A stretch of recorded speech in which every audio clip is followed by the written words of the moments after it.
কোরআন যাতে করে মানুষ না বোঝে, কোরআন যেন মানুষ শুধু তেলাওয়াতের মধ্যে সীমাবদ্ধ থাকে, সেই ষড়যন্ত্র চলছে। কিন্তু আমরা বলতে চাই, কোরআনুল কারীম শুধু তেলাওয়াতের জন্য আসে নাই। কোরআন এসেছে মানুষের জীবন পরিবর্তন করার জন্য, কোরআন এসেছে মানুষের সমাজ পরিবর্তন করার জন্য, সর্বোপরি কোরআন এসেছে দেশ পরিবর্তন করার জন্য। ঠিক না বলুন?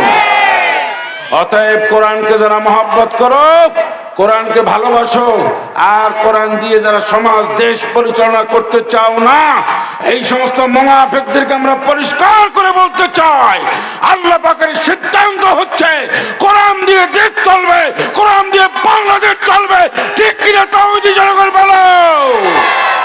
নারে তাকবীর! আল কোরআনের আলো, সংসদে চলো, নারে তাকবীর! এই কোরআনুল কারীম কোন দলের না, কোন ব্যক্তিবর্গের নয়, কোরআন কোন বিশেষ সম্প্রদায়ের নয়। কোরআন হচ্ছে আল্লাহ পাককে যারা বিশ্বাস করে, মুহাম্মদুর রাসূল সাল্লাল্লাহু আলাইহি সাল্লামকে যারা বিশ্বাস করে, সকল মানুষের জন্য কোরআনুল কারীম এসেছে দিন বিজয় করার জন্য, সমাজে রাষ্ট্রে প্রতিষ্ঠিত করার জন্য কোরআনুল কারীম আল্লাহ পাক পাঠিয়েছেন। ঠিক কিনা বলুন? সেজন্য আল্লাহ রাব্বুল আলামিন বলেন, হুয়াল্লাযী আরসালা রাসূলাহু বিল হুদা ওয়া দীনিল হক লিইয়ুযহিরাহু আলাদ দীনি কুল্লি ওয়া কাফা ওয়ালাউ কারিহাল মুশরিকুন। সাদাকাল্লাহুল আযীম। আল্লাহ পাক বলেন, আমার নবীকে আমি পাঠিয়েছি দুনিয়ায় সত্য সহকারে, সত্য সহকারে কোরআন দিয়ে আমি পাঠিয়েছি। এই কোরআনকে বিজয় করে দেবে পৃথিবীর যত মতবাদ আছে, মানুষের তৈরিকতা যত বিধান আছে, আইন আছে, কানুন আছে, সবার উপরে আমার এই কোরআনকে প্রতিষ্ঠা করে দেবে আমার নবী।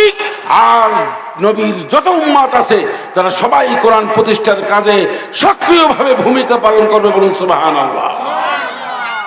অতএব কোরআন নিয়ে যত ষড়যন্ত্র হোক, দুনিয়ার স্বার্থে যারা ষড়যন্ত্র করছে, দুনিয়ার পদ পদবি, টাকা পয়সা, দুনিয়ার সুখ শান্তি আরামায়েশ লাভের জন্য কোরআনকে যারা বর্জন করছে, কোরআনের কাছ থেকে না হেঁটে পাশ কাটিয়ে যারা চলছে, আল্লাহ পাক তাদেরকে হেদায়েত দান করুন, আল্লাহুম্মা আমিন। আজকের একটা কথা আমি আপনাদের সূরা তাহা থেকে বলতে চাই, কোরআন যদি না মানে, কোরআনের পথে যদি না হয়, কোরআনের পথে যদি কেউ না চলে, কোরআনের পক্ষে যদি কেউ না থাকে, তার ভয়াবহ শাস্তির কথা কোথায় বলেছেন আল্লাহ পাক? কোরআনুল কারীমের মধ্যে আল্লাহ পাক বলেছেন। খুব কান খাড়া করে শুনবেন, কথা হবে অল্প সময়, মেসেজ ক্লিয়ার। এখন সময় হয়েছে আমাদের কথা বলার। দীর্ঘ 17 বছর আমরা কথা বলতে পারিনি, দীর্ঘ 17 বছর বাড়িতে ঘুমাতে পারিনি। আলেম ওলামাদের জেলে ভরে তাদেরকে নিঃশেষ করে দেওয়া হয়েছে। আল্লামা জালাল হোসেন চাইনি সাহেবকে হসপিটালে কঠিনভাবে হত্যা করা হয়েছে। ইসলামী আন্দোলনের নেতৃবৃন্দকে ফাঁসির মঞ্চে দেওয়া হয়েছে। আমরা কাঁদতে পর্যন্ত পারি না। এখন কোরআনের পক্ষে কথা হবেই হবে, ইনশাআল্লাহ। হবে কিনা বলেন?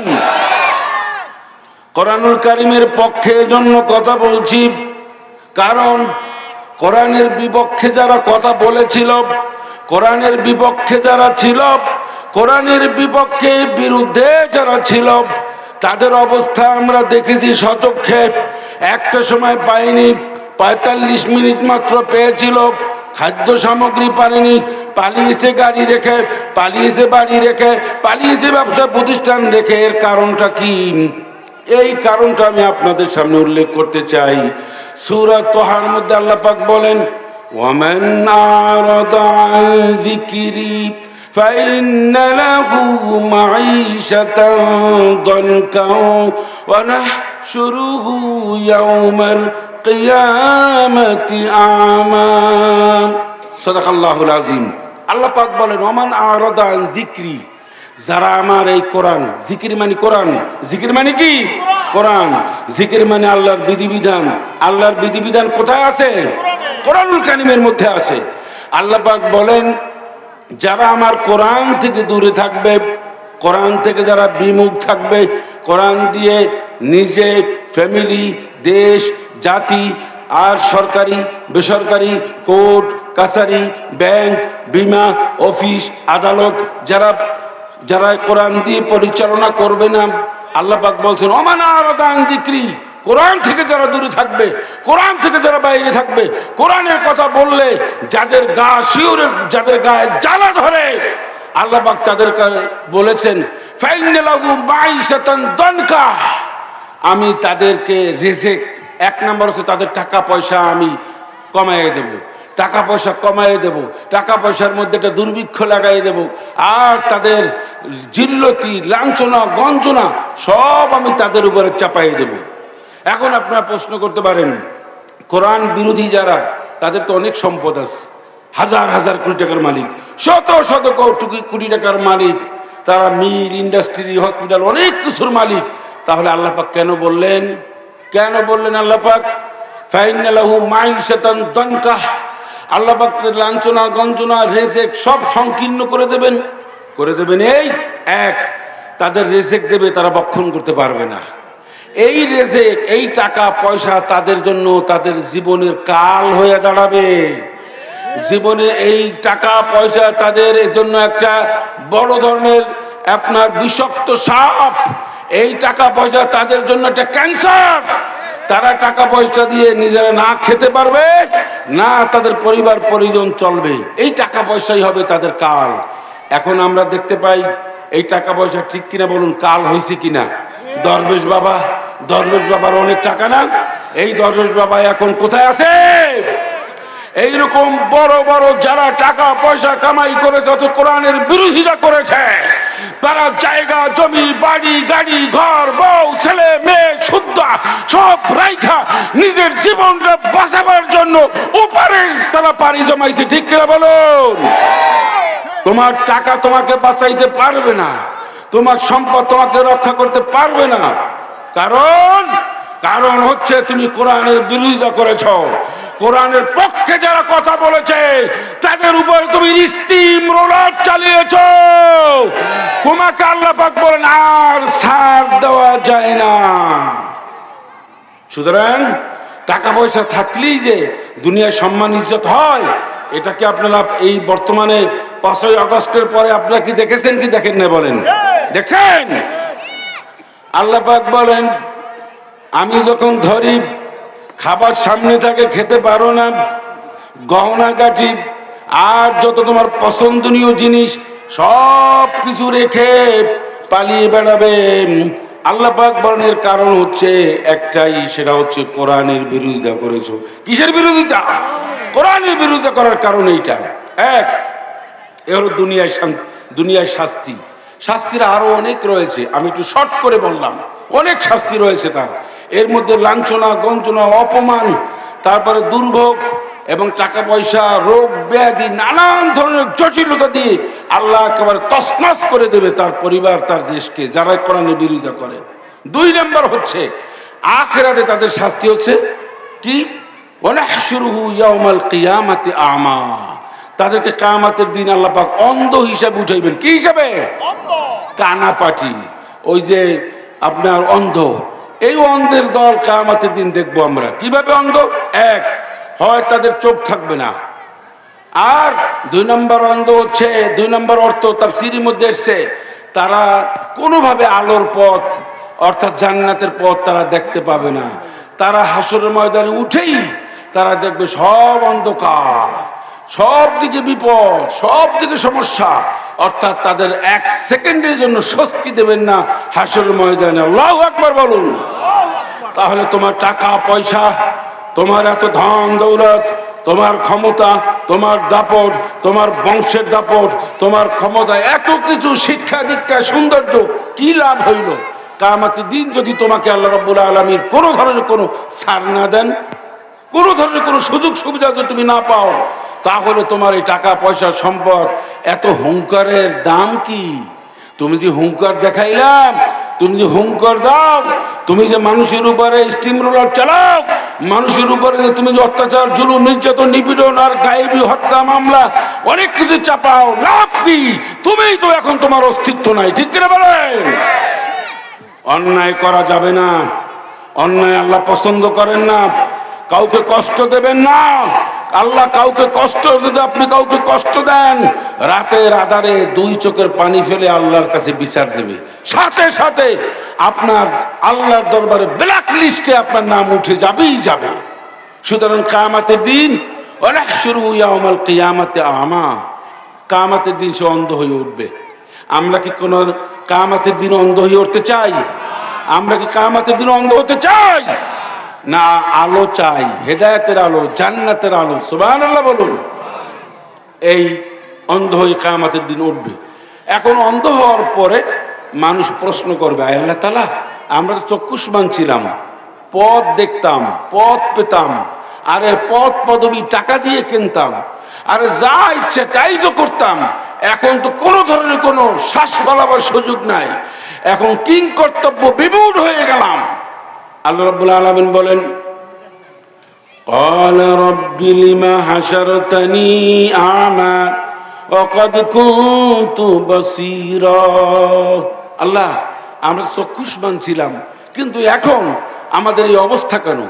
এখন এই দুরবস্থা কেন? আমরা এখন কানা পাটি, অন্ধ পাটি হইলাম কেমনে? আহা, কিচ্ছু তো দেখতে পাচ্ছি না, কোথাও আমাদের অস্তিত্ব নাই, কোথাও আমাদের কোনো মূল্যায়ন নাই। কারণটা কি? আল্লাহ রাব্বুল আলামিন বলবেন, قال كذلك أتتك آياتنا فنسيتها وكذلك اليوم تنسى। صدق الله العظيم। আল্লাহ রাব্বুল আলামিন বলেন, হে পৃথিবীর মানুষ, হে অন্ধের দল, হে অন্ধের দল, দুনিয়ায় বসে আমাকে যেমনি ভাবে ভুলে গিয়েছিলে, অর্থাৎ কোরআন যেমনি ভাবে ভুলে গিয়েছিলে, কোরআনের কথা শোনো নাই, কোরআনের কথা বলো নাই, কোরআনের কথা যারা বলছে তাদের উপরে তোমরা জুলুম, নির্যাতন, নিপীড়ন করেছো। মাহফিল করার নাম নিলি, টিউনের কাছে যাও, থানায় যাও, এসপির কাছে যাও, ডিসির কাছে যাও, অমুক হুমরা সুমরা সই আনো। এইটা গোটা বাংলাদেশ ব্যাপী 17টি বছর হয়েছে, ঠিক কিনা বলুন? এমন ভাবে তারা ডমিনেট করেছে, এমন ভাবে তারা চালিয়েছে। একটা মাহফিল করতে গেলে এলাকার সভাপতি কিরকম লাগছে, বাস্তব আমি দেখছি, আমি নিজে সাক্ষী। ওয়ার্ড সভাপতি লিখতে হবে, ওয়ার্ড সভাপতি লেখার পরে ইউনিয়ন, ইউনিয়ন থেকে থানা, থানার থেকে জেলা, জেলার এইসব ক্লিয়ারেন্স আসার পরে যাবে থানা, থানা থেকে এসপি, ডিসি, সব জায়গায় ঘুরতে ঘুরতে সব হয়েছে। আরে বাবা, গেলাম কুষ্টিয়ায় মাহফিলে, মাহফিলে যাওয়ার আমার পোস্টারের নাম দেখার সাথে সাথে এসবি, সিটি এসবি ঢাকা আমার পোস্টার পাঠাই দিয়ে বলে ওনার ব্যাপারে তদন্ত করেন, আমাকে তদন্ত করেন। মাহফিল করে আসি, তারপর আমারে ধরছে, আপনার সব 14 গুছি, দেশে থাকে কোথায়, বিদেশে থাকে কোথায়, দুনিয়ার তথ্য দিতে দেন। বলে ওই মাহফিল তো করে আসছি, কোনো কাজ হবে না, এইটা রিপোর্টটা দিতে হবে। আমি বললাম, রিপোর্ট দিল তারা, রিপোর্ট খুঁজতে খুঁজতে কিচ্ছু পায় নাই। আসলটা যা, যে জন্য তারা চিন্তা করেছে সেইটি তাদের সামনে ধরা পড়ে নাই। আমার নিজের জীবনে বাস্তব একটা কথা বলি, আমি যে কি করি এইটা তারা ঘন্য হইয়া যত জায়গায় চাকরি করেছি, দেশ বাড়ি সব খোঁজে, কিচ্ছু পারে নাই। আমি চিন্তা করলাম যে এইটা যে উদ্দেশ্য করে তারা খোঁজে, আমি কোনো দলের সাথে কিনা, ইসলামী আন্দোলন করি কিনা, তাহলে তো বিরাট ব্যাপার হবে। আল্লাহর অশেষ মেহরবানি, হন্য হইয়া 1 মাস বসে খুঁজে পায় নাই। তো আল্লাহ রাব্বুল আলামিনকে শুকরিয়া আদায় করলাম, আর আয়াত মনে করলাম আল্লাহর কাছে, আল্লাহ তুমি যে রাসূলুল্লাহ সাল্লাল্লাহু আলাইহি সাল্লামকে হিজরতের সময় নিয়ে গেলা, সমস্ত কাফেররা তাকে বেষ্টন করে রাখলো, বেষ্টনী করে রাখলো। আল্লাহ রাব্বুল আলামিন বলেন, ওমা রমাইতা ইয রমাইতা ওয়ালাকিন্নাল্লাহ রমা।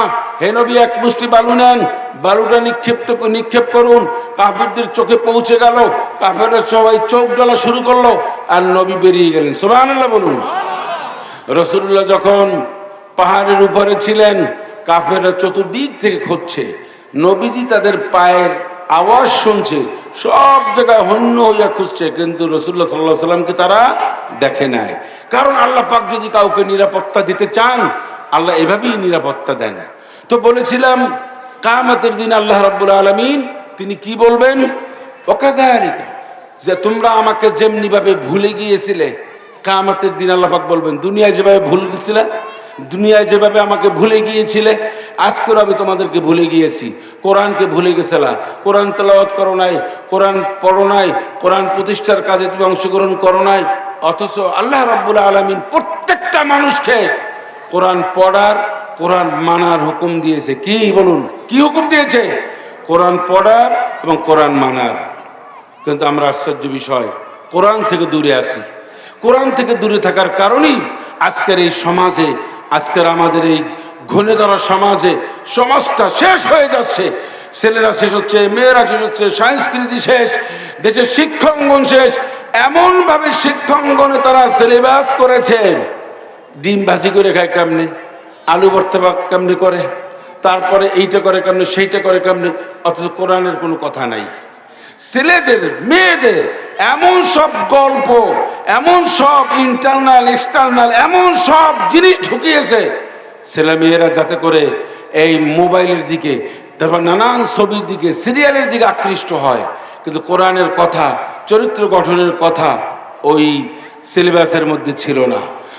যদি চরিত্র গঠনের মৌলিক উপাদান কি কি এইটা যদি সিলেবাসের মধ্যে দেওয়া হতো, ক্লাস 3, 4, 5, 6 স্কুল কলেজ সব জায়গায়, তাহলে আমাদের এই সমাজটা আরো সুন্দর থাকতো। কিন্তু সমাজটাকে সুপরিকল্পিতভাবে একবার আসে নারী আর একবার ছেলে, সব এই 16-17 বছরের যত শিক্ষামন্ত্রী ছিল, একটা শিক্ষামন্ত্রীও আস্তিক ছিল না, সবগুলি নাস্তিক ছিল। ঠিক কিনা বলো? একজনে নামাজ পড়ে না, ইসকনের দালাল ছিল এই বিগত সরকারের শিক্ষামন্ত্রী, যাতে করে কোরআন এবং হাদিস মানুষ ভালো করে না পড়তে পারে। সেই জন্য দুনিয়ার সব আজে বাজে গল্প দিয়ে আমার দেশের যুবক ছেলে, তরুণ তরুণী এবং কোমলমতি ছেলে মেয়েদেরকে ধ্বংস করে দেওয়া হয়েছে। এই ধ্বংসপ্রাপ্ত ছেলে মেয়েদেরকে যদি আবার সুন্দর চরিত্র গঠনের যদি সঠিক পথ দেখাতে হয়, তাহলে আসতে হবে কোরআন এবং হাদিসের দিকে। কি দিকে? কোরআন এবং হাদিসের পথেই আমাদের সবার আসতে হবে। এর বিকল্প কোনো রাস্তা নাই, বিকল্প কোনো পথ নাই। রাস্তা একটা, এক রাস্তা, সে রাস্তার নাম কি? ইহদিনাস সিরাতাল মুস্তাকিম। সিরাতাল মুস্তাকিম ছাড়া দ্বিতীয় কোনো পথ নাই। আর এই সিরাতাল মুস্তাকিম আয় কোরআনুল কারীমের পথ, হাদিসের পথ, নবীর সুন্নাহর পথ। বলুন সুবহানাল্লাহ। রাসূল আকরাম সাল্লাল্লাহু আলাইহি ওয়াসাল্লাম বিদায় হজের সময়, হে জিরাবরের ঘোষবাগের মানুষ শুনুন, আপনার আমার নবী মুহাম্মদুর রাসূল সাল্লাল্লাহু আলাইহি ওয়াসাল্লাম বিদায় হজের সময় দুইটা জিনিস রেখে গেলেন। কয়টা? কয়টা? দুইটা। একটা কি? কোরআন, আর একটা সুন্নাহ। সুবহানাল্লাহ বলুন। আর এর বাইরে কোন ধর্ম নিরপেক্ষতা, সেকুলারিজম, জাতীয়তাবাদ কিচ্ছু নাই। সব হারাম, সব হারাম। একমাত্র পথ হচ্ছে কোরআন এবং সুন্নাহর পথ। এই কোরআন এবং সুন্নাহর পথ যদি আপনি আঁকড়ে ধরতে পারেন, কোরআন এবং সুন্নাহর পথে যদি আপনি চলতে পারেন, তাহলে গ্যারান্টি দিলাম, অন দ্য রেকর্ড রাখলাম, আমার আল্লাহ পাক সাক্ষী, নিশ্চিন্তে আপনি জান্নাতে যেতে পারবেন। সুবহানাল্লাহ বলুন। কোরআন এবং সুন্নাহর পথ জান্নাতের পথ। বলেন, কোরআন সুন্নাহর পথ জান্নাতের পথ। কিন্তু দুনিয়ায় যারা পদ পদবী, মন্ত্রী, এমপি, তারপরে আরো হুমরা সুমরা, আরো অনেক কিছু, সভাপতি, সেক্রেটারি, এই সব দলের চিন্তা করে আজকের যারা আমাদেরকে তোমরা চাপিয়ে রাখো, মৌলবাদ বলো, আরো অনেক কথা বলো, বিশ্বাস করো, কিয়ামতের দিন তোমাদের দিকে আফসোস হবে। তখন তোমরা বলবে, ইয়া লাইতানি কুনতু তুরাবা, হ্যাঁ শেষ হয়ে দিতাম। আতানাল্লাহ ওয়া আতানার রাসূল। সেদিনকার মানুষ বলবে, আহা কি দলের পিছনে ঘুরলাম, নেতা নেত্রী সব জাহান্নামে, আমিও জাহান্নামে যাচ্ছি। ইয়াকুলুনা ইয়া লাইতানা আতানাল্লাহ ওয়া আতানার রাসূল। আল্লাহ পাক কোরআনুল কারীমের মধ্যে বলছে, সেদিনকার মানুষ আফসোস করে বলবে, আহা আমাকে কি দরকার ছিল, সারা জীবন স্লোগান দিলাম, অমুক নেতার চরিত্র ফুলের মতন পবিত্র, এখন তো সে একটা সুদখোর হিসেবে জাহান্নামে যায়। আমি যে নেতার পিছনে, আপনি যে নেতার পিছনে স্লোগান দিলেন, ওই নেতা কিয়ামতের দিন একজন জিনাকারী হিসেবে জাহান্নামে যাবে, মানুষের টাকা পয়সা মেরে খাওয়া হিসেবে একজন চোর হিসেবে জাহান্নামে যাবে আপনার সামনে দিয়া। তখন বলবেন, মানুষ আফসোস করে বলবে, আতান আল্লাহ ও আতান রসুল, আহা আমি কেন আল্লাহ এবং আল্লাহর রসুলের আনুগত্য করলাম না, আমি কেন আল্লাহ এবং আল্লাহর রসুলের কথা শুনে আনলাম না। আমার নেতা সেও জাহান্নামে যাচ্ছে, আর তার অনুসরণ করার কারণে আমাকেও জাহান্নামে যাওয়া লাগতেছে। নাউজুবিল্লাহ বলুন। আমরা এমন কোন মানুষের পিছনে ঘুরবো না, এমন কোন দলের পিছনে ঘুরবো না যে দলের নেতৃবৃন্দ, যে লোক নামাজ নাই, কালাম নাই, মানুষ টাকা মেরে খায়, চাঁদা দাবি করে, চাঁদা উঠায়, দখলবাজি যা আছে দুনিয়ার আকাম সব করে আমাকে দিয়া, আপনাকে দিয়া, আর আমরা তার পিছনে স্লোগান দিয়ে, এমন লোকের পিছনে হাঁটা যাবে না। কার পিছনে হাঁটবেন? যিনি নামাজ পড়েন, যিনি রোজা রাখেন, যিনি মানুষকে ভালোবাসেন, যিনি দেশপ্রেমিক, যিনি মানুষের উপর অন্যায় অত্যাচার করেন না, জুলুম নির্যাতন করেন না, মানুষের অধিকার নষ্ট করেন না, এবং তার কর্মীদেরকেও এই নির্দেশ প্রদান করে যে একটা দোকান থেকে চাঁদা তুলবি না, চাঁদা তুলবি তাহলে একদম বাইন্ধে রাখবো, একটা মানুষকে হুমকি ধুমকি দিবে না, একটা মানুষের দুর্ব্যবহার করবে না, একটা দোকান দখল করবে না, একটা জায়গা দখল করবে না, কোনো কিচ্ছু দখল করতে পারবি না, মানুষেরটা মানুষ স্বাধীনভাবে ভোগ করবে। যে নেতা আপনাকে এই নির্দেশ দেবে সেই নেতার পিছনেই চলবেন, ঠিক কিনা বলুন? রাজি আছেন আপনারা? রাজি আছেন তো? দুই হাত তুলে দেখান, নারে তাকবীর। আলহামদুলিল্লাহ, আল্লাহ আমাদের কবুল করুন। আমার এই কথা বলার উদ্দেশ্য হচ্ছে, আমিও জান্নাতে যেতে চাই, আপনাদেরকে নিয়েও জান্নাতে যেতে চাই। আলহামদুলিল্লাহ বলুন। আল্লাহ কবুল করুন, আল্লাহুম্মা আমিন। কিন্তু আমরা দুনিয়ার এই চাকচিক্য, দুনিয়ার লোভ লালসার পিছনে ঘুরে জীবন যৌবন সব কিছু শেষ করে দিলাম। এখনো যদি হুঁশ না হয়, এখনো যদি আপনাদের হুঁশ না হয়, আমি মেসেজ ক্লিয়ার করে দিলাম, কোরআনের পক্ষে থাকবেন, সুন্নাহর পক্ষে থাকবেন, হাদিসের পক্ষে থাকবেন, আলেম ওলামা দিনদার পরেশগার মুত্তাকিন মানুষের সাথে থাকবেন, আপনার দুনিয়ার জীবন শেষ, পরকালীন অনন্তকাল আপনি আল্লাহর সুখ শান্তি সমৃদ্ধি আপনি লাভ করতে পারবেন। এর বাইরে একজন মুসলমানের কোনো কল্যাণ নাই। এর বাইরে কি নাই? মুসলমানের কল্যাণ নাই। কি হবে আপনার টাকা দিয়ে? কি হবে শয় শয় জমি বিঘা দিয়ে? কি হবে আপনার কোটি কোটি টাকা অনেক কোম্পানি করে? দিন শেষে কিন্তু সাদা কাপড় পরেই আপনাকে ওই পরকালীন জীবনের দিকেই ছুটতে হবে, ঠিক কিনা বলেন? আপনি ভালো করে দেখুন, একজন রিক্সাওয়ালা, একজন ঠেলাওয়ালা, একজন দিনমজুর দুনিয়ায় যেভাবে আসছেন, আর গ্রুপ অফ ইন্ডাস্ট্রির মালিক, আর ওই দরবেশ বাবার কথাই বলে দিলাম, সেও কিন্তু একই সিস্টেমে দুনিয়ায় আসছে, উলঙ্গ আসছে, কিচ্ছু নিয়ে আসে নাই। আপনি আমি যেভাবে আসছি, একজন গরিব যেভাবে আসছেন, আর বাংলাদেশের সর্বোচ্চ ধনাঢ্য ব্যক্তিরাও কিন্তু একই প্রসেসে দুনিয়ায় আসছে।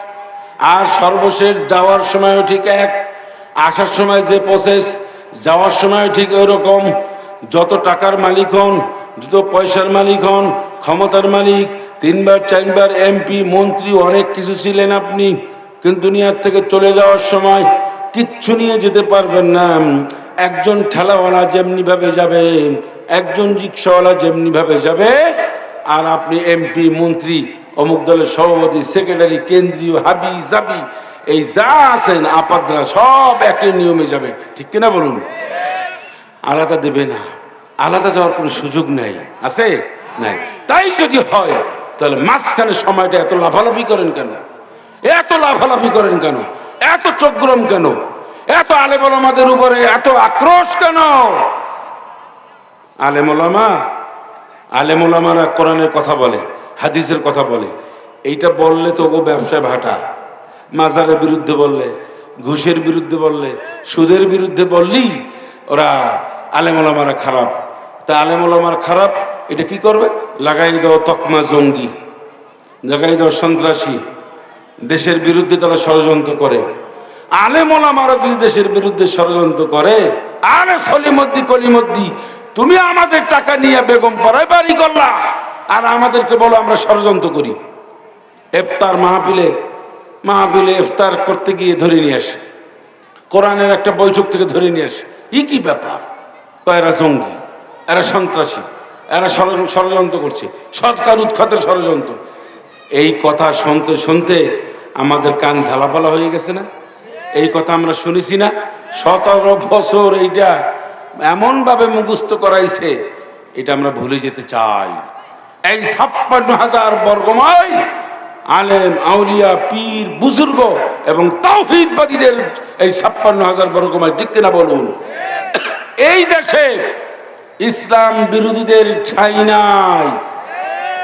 এই দেশে কোরআনের বিরোধিতা যারা করবে, নবীর বিরোধিতা যারা করবে, ইসলামের বিরোধিতা যারা করবে, তাদের স্থান এই 56,000 বর্গ মাইলের সোনার দেশ, শাহজালার দেশ, শাহপরানের দেশ, খানজানানির দেশ, আলেম ওলামাদের দেশে তাদের স্থান নাই, ঠিক কিনা বলো? স্থান যে নাই, এইটার সিমটম আপনারা বুঝতে পারছেন? এটা লক্ষণটা বুঝছেন? আলহামদুলিল্লাহ কন, আলহামদুলিল্লাহ বলুন। জিম্মি হয়ে গেছিলাম, জিম্মি। আমরা এই দেশে আমরা বসবাস করতে গিয়ে আমরা ঘর জামাই হিসাবে, ভাড়াটিয়া হিসাবে আমরা ছিলাম, এই ভাড়াটিয়া হিসাবে ছিলাম। আল্লাহ রাব্বুল আলামিন তিনি এমন সুকৌশলী, আমরা তো মনে করেছিলাম 28 সাল পর্যন্ত কমপক্ষে, বা 41 সাল পর্যন্ত। আল্লাহ পাক বলেন না, 41 সাল যারা বলছে তাদেরকে 41 মিনিটও সময় দেব না। ইন্না বাতশা রাব্বিকা লাশাদীদ, যখন আমি ধরব পালাবার রাস্তা তারা পাবে না। কে বলেছেন? আল্লাহ পাক বলেছেন। কিন্তু এর আগে আল্লাহ পাক বলেন ওয়ায়ামুদ্দুহুম ফি তুগয়ানিহিম ইয়ামাহুন, আমি রশিটা একটু ঢিলা দিই, তুমি কত ফাজলামদি করতে পারো, কত মানুষের উপরে জুলুম নির্যাতন গুণ কম আর আয়না ঘর কতগুলো বানাইতে পারো। আল্লাহ পাক বলেন আমি দেখি, যখন আমি ধরব তখন সব মুক্ত করে দেব জাতির সামনে, ঠিক কিনা বলুন?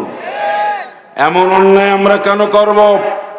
এমন একটা দেশ, যে দেশের অন্যায় অত্যাচার জুলুম নির্যাতন এত পরিমাণে হয়েছে, দেশের প্রধানও পালিয়েছে আর বাইতুল মুকাররমের খতিবও পালিয়েছে।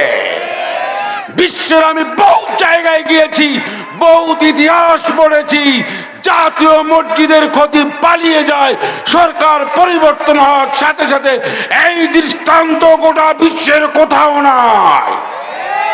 এর মানে হচ্ছে দেশের এমন কোন ধর্মীয় মাদ্রাসা মসজিদ, এমন কোন প্রতিষ্ঠান ছিল না যে প্রতিষ্ঠানের স্বৈরাচার না ঢুকেছিল। বাইতুল মুকাররমের খতিব পালিয়ে গেছে। আমি মুসল্লি কমিটির সহসভাপতি বাইতুল মুকাররমের, আশ্চর্য হয়ে গেলাম যে ইমাম পালায়, খতিব পালায়।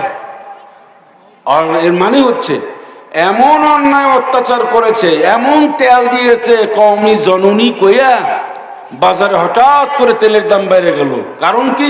কারণ হচ্ছে কওমি জননী বলছে, এমন তেল মারছে, এক তেলে প্রথম এমপি হইতে পারে নাই, তারপরে আবার কায়দা কানুন করে ধৈরা বাইতুল মুকাররমের খতিব হয়। ইমাম এবং খতিব, এইটা কি লবিং হয়ে, এটা কি তদবির করে হইতে পারে? এটা হবে যোগ্যতার ভিত্তিতে, ঠিক কিনা? তাকওয়ার ভিত্তিতে। যার যেরকম পরেজগারি সে সেইখানে যোগ্যতা পাবে। আমরা দেখেছি যে ভালো ভালো ইমামরা বিভিন্ন জায়গা থেকে মামলা পড়েছে, জেল খেটেছে।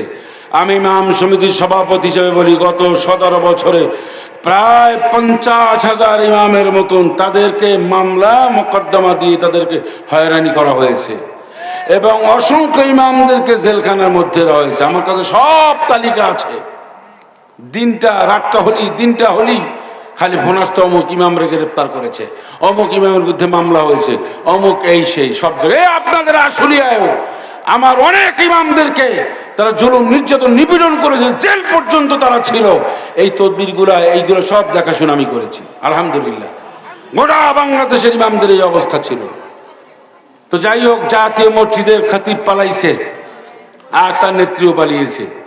এমন আকাম আমরা কেন করব?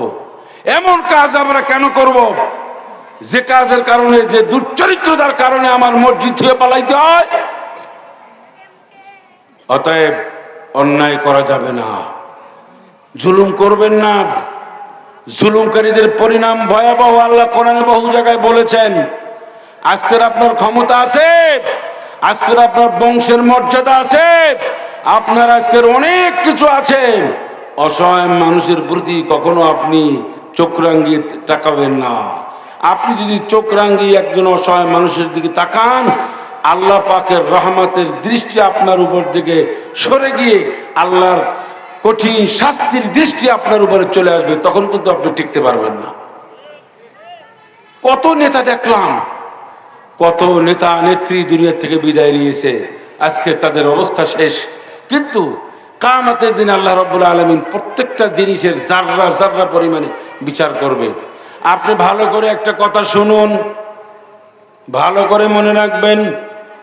আল্লাহ কোরআনে বলছেন, ফামাইয়ামাল মিসকাল যাররাতিন খায়রান ইয়ারাহু ওয়া মান ইয়ামাল মিসকাল যাররাতিন শাররান ইয়ারাহু।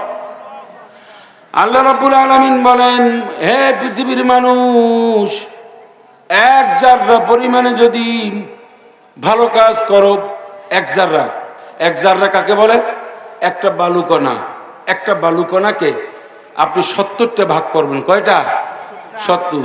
69 ভাগ বাদ একটা ভাগ যে থাকে ওটাকে জাররা বলা হয়। এই জাররা মাইক্রোস্কোপ যন্ত্র দিয়েও দেখতে কষ্ট হবে। আল্লাহ পাক বলেন, এক জাররা পরিমাণে যদি তুমি ভালো কাজ করো, তাহলে সেটাও কিয়ামতের দিন তোমাকে বুঝিয়ে দেওয়া হবে। এই বান্দা, তুমি ভালো কাজ করেছিলে, কোরআনের কথা বলেছিলে, কোরআনের কথা শুনেছিলে, কোরআনের মাহফিলে গিয়েছিলে, একটা ভালো তুমি কাজ করেছো, সেটা তুমি নাও, এই প্রতিদান। আর আমার মিসকাল যাররাতিন শাররান ইয়ারাহু, সূরা জিলজাল পড়ে দেখবেন। আল্লাহ পাক বলেন, এক জাররা পরিমাণে যদি তুমি খারাপ কাজ করো, কিয়ামতের দিন এরও প্রতিদান তোমাকে বুঝিয়ে দেওয়া হবে। তো আপনি মনে করছেন কি যে মানুষের যে টাকা মাইরে খান, টাকা বাকি যে মাইরে খান, টাকা দোকান থেকে বাকি খাইলে আর দিতে চান না, দোকান থেকে বাকি মানুষের কাছ থেকে ধার নিয়েছেন আর তাকে খুঁজে টাকা দিচ্ছেন না, আর পাওনার আপনি বুঝিয়ে দিতে চান না। যত ধরনের অন্যায় করেন না কেন, কিয়ামতের দিন সমস্ত পই পই করে আপনাকে বুঝিয়ে দেওয়া হবে, সব হিসাব দেওয়া হবে। এরকম মানুষের হিসাবটা সামনে দেওয়া হবে এরকম। আর আল্লাহ পাক বলেন, ইকরা কিতাবাকা কাফা বিনাফসিকা ইয়াউমা আলাইকা হাসিবা। হে বান্দা, সারা জীবন যা করেছো, কোন জায়গায় সভাপতি ছিলা, কোন জায়গায় সেক্রেটারি, কি কি করেছো, রাতে দিনে ফোন দিয়া চাঁদার দাবি করেছো, দিয়ে গেছে, টেম্পো স্ট্যান্ড দখল করেছো, আর ফুটপাথ দখল করেছো, ভ্যানেলা তরকারি বিক্রি করে সন্ধ্যাবেলা মানুষ দিয়ে, মহিলা দিয়ে, পুরুষ দিয়ে টাকা নেওয়া হয়েছো, এরপরে যত ধরনের আকাম করেছো, দেখ এই ভিডিও অডিও সহ সব আল্লাহ রাব্বুল আলামিন কিয়ামতের দিন দেখাই দেবেন। সুবহানাল্লাহ বলুন। সব কিয়ামতের দিন দেখাবে যে কি করেছো তুমি, চেয়ারে বসে কি বক্তব্য দিয়েছো, কোথায় কি করেছো, সব আল্লাহ রাব্বুল আলামিন কিয়ামতের দিন এরকম মানুষটির সামনে ধরবে। বলো, আল্লাহ পাক বলেন, পড়ো, তুমি তোমার জীবনের হিসাব তুমি নিজেই বলে দিতে যথেষ্ট। এখন মানুষ সেদিনকার বলবে, কি বলবে? লা ইউগাদিরু ইয়া ওয়াইলাতা মা লিহাযাল কিতাব। মানুষ আশ্চর্য হয়ে বলবে, মা লিহাযাল কিতাব লা ইউগাদিরু সগীরাতান ওয়ালা কাবীরাতান ইল্লা আহসাহা ওয়া ওয়াজাদু মা আমিলু হাদিরা। মানুষ বলবে, হ্যাঁ, এমন একটা কিতাব আল্লাহ আমারে ধরাই দিলেন, এখানে ছোট বড় কোনো কিছুই তো আমার বাকি নাই, সব রাতের আধারে একা দলীয়ভাবে গ্রুপ ভিত্তিক যে যা কাজ করেছি, ফোনে একটা SMS দিয়েছিলাম টাকা পাঠাও, ফোনে একটা মেসেজ দিয়েছিলাম 10 লাখ টাকা চাঁদা পাঠাও, আল্লাহ পাক বলেন সব স্ক্রিনশটগুলো দেখাই দেবেন। সুবহানাল্লাহ বলুন। এই কোরআন কারিমের বহু জায়গা আল্লাহ রাব্বুল আলামিন বলছেন। এরপরে বলবে এই ছোট বড় কোনোটাই তো বাদ পড়লো না, তাহলে কেমনে হবে? এখন মানুষ বলবে আল্লাহ এত কাজ আমি করি না, বাঁচার চেষ্টা করবে। তখন আল্লাহ পাক বলবেন আলিয়াউমা নাখতিমু আলা আফওয়াহিহিম ওয়া তুকাল্লিমুনা আইদিহিম ওয়া তাশহাদু আরজুলুহুম বিমা কানু ইয়াকসিবুন। আল্লাহ সব মুখ বন্ধ করে দেবেন, বলে মুখটা বন্ধ করে দেবেন, মুখ বন্ধ কর, এই মুখ দিয়ে আর কোনো কথা শুনতে চাই না। আল্লাহ পাক তখন বলবেন অতুকাল্লিবুনা আইদিহিম, সব হাত জবান খুলে বলে দেবে, হাতে কথা বলবে, পায়ে কথা বলবে। কিয়ামতের দিন সব সাক্ষী আমার বিরুদ্ধে, আমি যা কিছু করেছি, আমার এই হাত, আমার এই পা, সব কিয়ামতের দিন আল্লাহর দরবারে সাক্ষী দেবে। বলবে আল্লাহ এই হাত দিয়া, এই পা দিয়া, এই অন্তর দিয়ে সব যত অবৈধ কাজ সব করেছে। যে হাত আপনি এত ভালোবাসেন, যে হাত দিয়ে মানুষকে অত্যাচার করেছেন, যে হাতের কলম দিয়ে মানুষকে ফাঁসি লিখেছেন, যাবজ্জীবন লিখেছেন, 10 বছর আপনি শাস্তি দিয়েছেন, কত কিছু করেছেন, ওই হাত কিয়ামতের ময়দানে আল্লাহ পাক বলবেন এই যে হাতটা সহ পুরো দেহটা আল্লাহ জাহান্নামে নিক্ষেপ করে দেবেন। শুধু তাই না, অকালু লিজুলুদিহিম লিমা শাহিদতুম আলাইনা ক্বালু আনতাকানা আল্লাহুল্লাযী আনতাকা কুল্লা শাই। কিয়ামতের দিন আমার প্রত্যেকটা চামড়া মুখ বন্ধ হবে। এরপরে আল্লাহ রাব্বুল আলামিন বলবেন হে শরীরের চামড়া, অঙ্গ প্রত্যঙ্গ, এই লোমকূপের জায়গা সব কিয়ামতের দিন আল্লাহ বলবেন কথা বলো। আল্লাহ রাব্বুল আলামিনকে তখন যখনই নির্দেশ দেবেন কথা বলার, সাথে সাথে কথা বলবে। তখন মানুষ বলবে হে চামড়া, হে আমার স্কিন, তুমি আমার বিরুদ্ধে সাক্ষী দাও, তুমি কেমনে কথা বলো? তখন এই চামড়া আবার বলবে আমাকে আনতাকানাল্লাহুল্লাযী আনতাকা কুল্লা শাই, আল্লাহ পাক আমাকে অর্ডার দিয়েছেন, তুমি যা কিছু করেছো সব ব্যাপারে আমি আল্লাহর দরবারে সাক্ষী দিলাম। অতএব আপনি যদি মনে করেন যে আমার ক্ষমতা আছে আমি পার পেয়ে যাব, সম্ভব নয়। কিয়ামতের দিন পুরা দেহটা আল্লাহর সামনে সাক্ষী দেবে, আল্লাহর সামনে সাক্ষী দিয়ে জাহান্নামে পাঠিয়ে দেবে। আমরা কি জাহান্নামে যেতে চাই? যেতে চাই? তাহলে জান্নাতে যেতে চাইতে হলে, জান্নাতে যদি আমরা যেতে চাই তাহলে কি কথা শুনতে হবে, কার কথা শুনতে হবে, কোন দিকে ফিরে আসতে হবে বলুন? কোরআনের দিকে ফিরে আসতে হবে, সুন্নাহর দিকে ফিরে আসতে হবে। এই মেসেজটি আমি দেওয়ার জন্য আপনাদের কাছে আসছি। বিনয়ের সাথে বলে গেলাম, আমি কিয়ামতের দিন আল্লাহর কাছে বলে দেব, আল্লাহ এই জিরোবরের যত মানুষ মাইকে আওয়াজ শুনেছে, যত মাহফিল শুনেছে, সমস্ত মানুষকে আমি আল কোরআনের পথে আসার উদাত্ত আহ্বান জানিয়েছিলাম এবং আমি এও গ্যারান্টি দিয়ে এসেছিলাম যে কোরআনের পথে থাকলে, কোরআনের মতে থাকলে, কোরআনকে আলিঙ্গন করলে, কোরআনকে আঁকড়িয়ে ধরলে জান্নাত সুনিশ্চিত। এই কথা আমি তাদেরকে নিশ্চয়তা দিয়ে এসেছিলাম। কিন্তু জাতি যদি কোরআন প্রত্যাখ্যান করে, এই দেশের মানুষ যদি কোরআন থেকে দূরে থাকে, তাহলে নির্ঘাত তাদের উপর বিপদ, বালা মুসিবত, সব ধরনের আযাব, গজব, লাঞ্ছনা, গঞ্জনা সব তাদের উপরে চেপে বসবে। এই কথা আমি আপনাদের সামনে পরিষ্কার করে বলে গেলাম।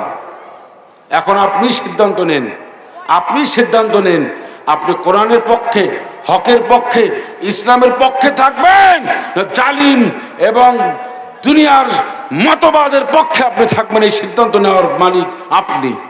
কিন্তু আমি উদাত্ত আহ্বান জানিয়ে গেলাম কোরআনের পক্ষে আসার জন্য, সুন্নাহর পক্ষে আসার জন্য, ইসলামের পক্ষে আসার জন্য। গোটা জাতিকে আল্লাহ রাব্বুল আলামিন কোরআনের সূচিতল ছায়াতলে ঐক্যবদ্ধ তৌফিক দিন, আল্লাহুম্মা আমিন। আর আওয়াজ দিয়ে বলুন, গোটা বাংলাদেশের মানুষকে কোরআনের সূচিতল ছায়াতলে ঐক্যবদ্ধ হওয়ার আল্লাহ তৌফিক দান করুন, আল্লাহুম্মা আমিন। আর আল্লাহ রাব্বুল আলামিন একটি কোরআনের পরিবেশ আল্লাহ রাব্বুল আলামিন যেন বাংলাদেশের জন্য তৈরি করে দেয়, সেই তৌফিক, সেই কথা বোঝার জন্য গোটা জাতিকে আল্লাহ তৌফিক দেয়, বুঝতেন বলে আল্লাহুম্মা আমিন। ওয়া আখির দাওয়ানা আলহামদুলিল্লাহি রাব্বিল আলামিন। আসসালামু আলাইকুম ওয়া রাহমাতুল্লাহি ওয়া বারাকাতুহু।